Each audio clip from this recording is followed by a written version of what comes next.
Bonjour tout le monde, j'espère que vous allez bien. Alors aujourd'hui pour le point anecdote hebdomadaire, puisque je rappelle on est samedi, je vous propose de monter dans le beau village de Montmartre. Alors bien sûr tout le monde connaît Montmartre, comme vous le savez ce quartier parisien situé au nord de la capitale est connu dans le monde entier, et notamment grâce à quoi? Grâce à sa belle et majestueuse basilique du Sacré-Cœur. Mais ceci étant dit, est-ce que vous connaissez réellement Montmartre et surtout est-ce que vous connaissez l'origine du nom de Montmartre?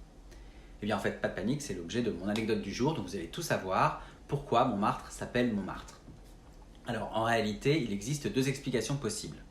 Tout d'abord, pour comprendre la première de ces explications, il faut savoir que les premiers édifices religieux ont été installés sur la colline de Montmartre, en tout cas sur la future colline de Montmartre, dès l'époque gallo-romaine, c'est-à-dire dès le 1er siècle après Jésus-Christ. En haut de cette future butte Montmartre, donc, les Romains vont bâtir deux temples, un temple dédié au dieu Mars et un temple dédié au dieu Mercure.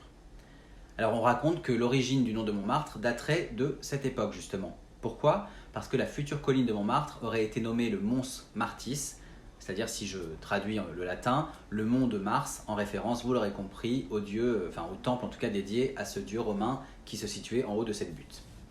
De Mons Martis, on serait passé donc au fil des siècles à Montmartre. C'est donc là la première explication qui est tout à fait possible et tout à fait crédible, mais à partir du 8e siècle, on va avancer une seconde version qui, elle, est liée au mythe chrétien de Saint-Denis. Alors, comme vous le savez, les monarques français ont été traditionnellement inhumés à la basilique Saint-Denis, près de Paris. Cette basilique, qu'on appelle aussi le tombeau des rois et que je vous invite fortement à visiter si vous le pouvez, eh bien, elle a accueilli tous les souverains français depuis que le roi mérovingien Dagobert Ier a décidé d'y reposer. Pour information et pour situer un petit peu, Dagobert Ier a régné de 629 à 639, donc vous voyez que c'est une tradition qui remonte à très longtemps. Alors, pourquoi Dagobert a-t-il fondé cette basilique à cet endroit-là précis? Eh bien en fait, il choisit au départ de bâtir une abbaye sur la tombe du martyr chrétien Saint-Denis. Alors je ne sais pas si vous connaissez l'histoire de Saint-Denis, mais là c'est important de la rappeler. En fait, Saint-Denis il aurait été tué par les Romains en 250 après Jésus-Christ, alors qu'il évangélisait Lutèce, Lutèce étant, vous le savez, le nom de Paris à l'époque gallo-romaine. Alors, le mythe de Saint-Denis raconte quoi? Eh bien, il raconte que Saint-Denis aurait été décapité par les Romains sur les hauteurs d'une colline au nord de Lutèce, donc au nord de Paris. Vous l'avez compris, cette colline, c'est la colline de Montmartre.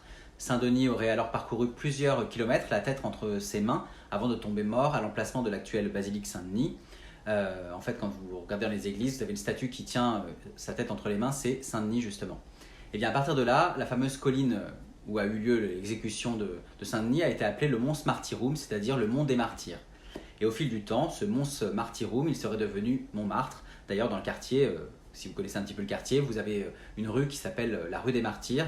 Et cette rue, elle tirerait également son nom de la même origine que celle de Montmartre, celle du Mons Martyrum en latin, qui veut dire le mont des martyrs donc. Voilà, j'espère que vous en savez un peu plus sur l'origine du nom de Montmartre, en tout cas sur les deux explications possibles de ce nom de Montmartre. Je vous laisse choisir la version que vous préférez. Moi, pour ma part, je préfère la deuxième histoire que je trouve plus légendaire et plus...